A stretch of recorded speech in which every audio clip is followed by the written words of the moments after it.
प्रश्न, सत्य शोधक समाज का वर्णन करें। उत्तर, ब्रह्म समाज और प्रार्थना समाज के विपरीत, जो संभ्रांत वर्ग के नेतृत्व में किए गए आंदोलन थे, सत्य शोधक समाज समाज के तथाकथित पिछड़े वर्ग माली, तेली, कुंबी, साड़ी और धनगर का आंदोलन था। यह ब्राह्मणवादी वर्चस्व के खिलाफ दलित वर्गों का आंदोलन था।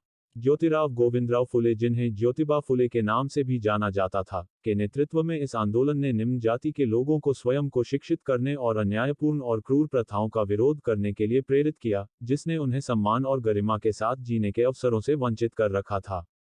सत्यशोधक समाज की स्थापना 1873 में कम विशेषाधिकार प्राप्त और मेहनतकश जनता के बीच आत्मसम्मान जगाने के मुख्य उद्देश्य से की गई थी। ज्योतिराव फुले का जन्म महाराष्ट्र के सतारा जिले के एक सुदूर गांव में फल और सब्जी उगाने वाले माली परिवार में हुआ था। फूल उगाने और आपूर्ति करने के परिवार के पेशे के कारण उनके नाम के आगे फुले जोड़ा गया। निम्न जाति समुदाय में पैदा होने के कारण उस समय के रीति रिवाजों के अनुसार उन्हें उन स्कूलों से शिक्षा से वंचित कर दिया गया था जो मुख्य रूप से उच्च जातियों की सेवा करते थे। सभी चुनौतियों के बावजूद उन्होंने अपनी प्रारंभिक शिक्षा एक मिशनरी स्कूल में पूरी की, जहां सभी समुदायों के छात्रों को प्रवेश दिया गया। इसके बाद उन्होंने पुणे में एक स्कॉटिश मिशन हाई स्कूल में माध्यमिक शिक्षा पूरी की। बचपन से ही वे भेदभाव और शोषण का सामना करते हुए बड़े हुए।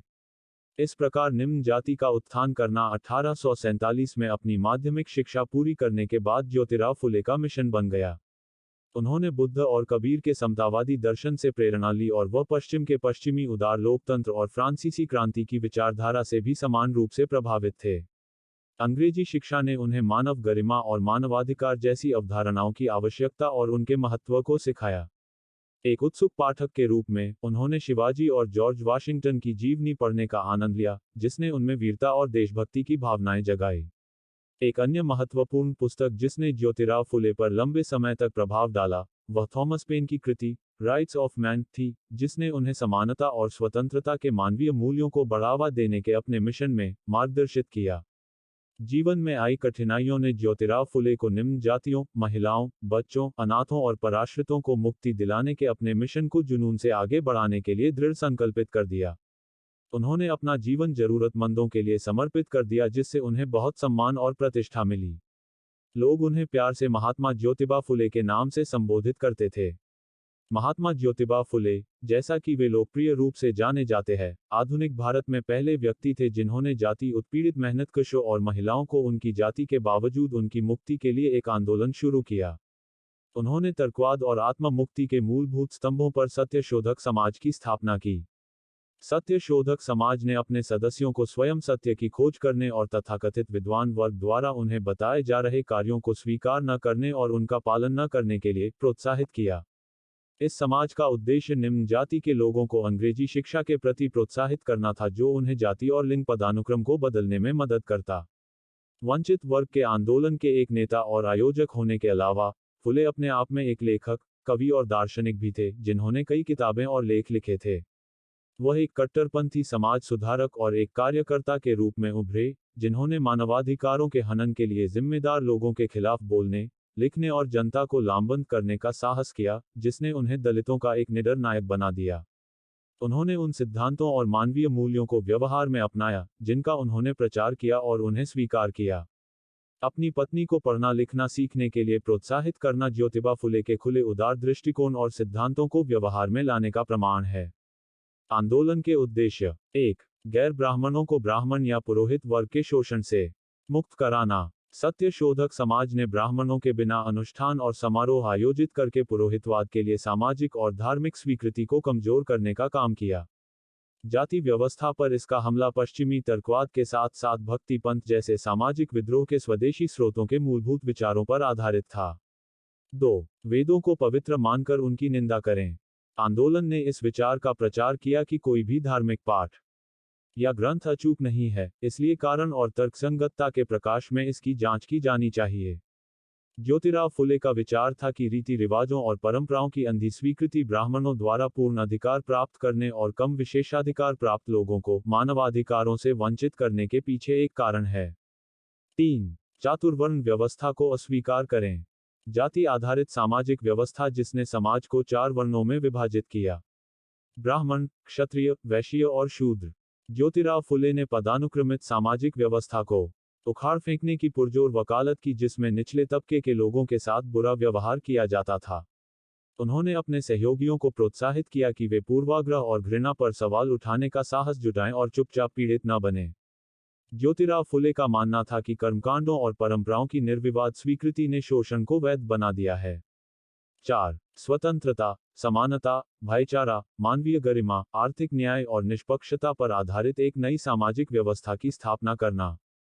सत्यशोधक समाज के संदेश और उद्देश्य को फैलाने के लिए ज्योतिराव फुले ने नारायण मेघाजी लोखंडे की मदद से एक साप्ताहिक पत्रिका, दीन बंधु, शुरू की, जो उनके करीबी सहयोगी और ट्रेड यूनियन नेता थे।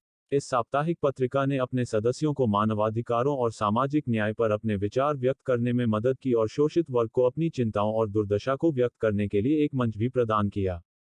5. महिलाओं, शूद्रों और अतिशूद्रों के बीच अंधविश्वास पैदा करने वाली आर्थिक और सामाजिक बाधाओं को दूर करने के लिए अभियान शुरू करना।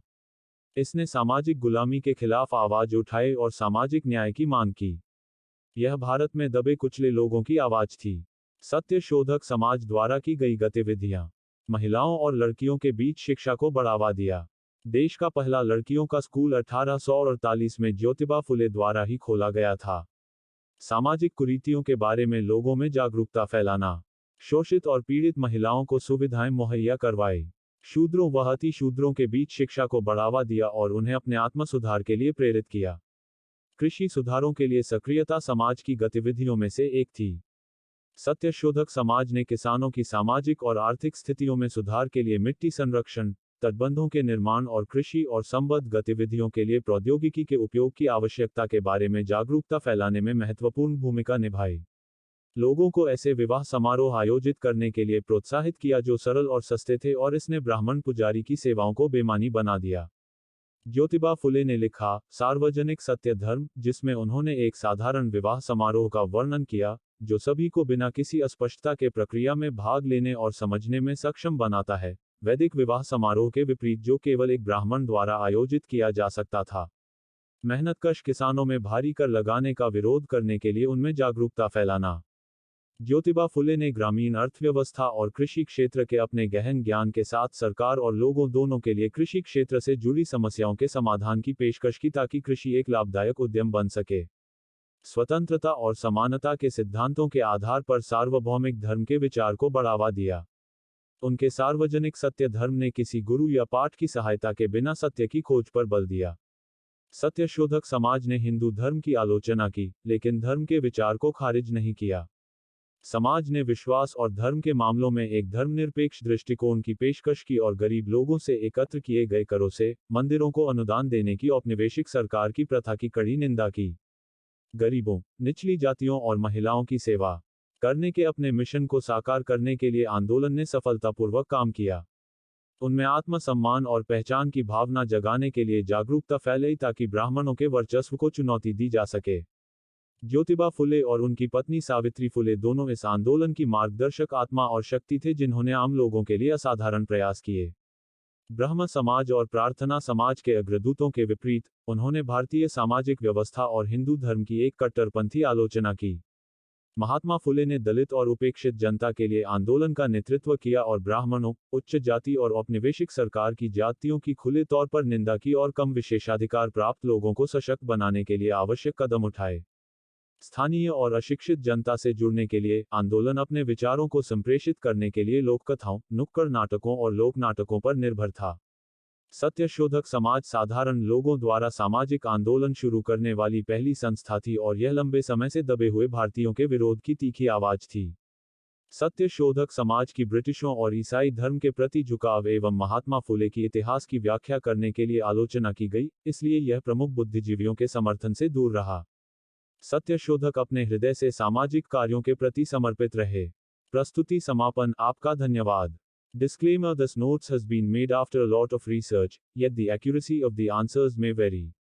The author assumes no responsibility or liability for any errors or omissions in the content of this notes.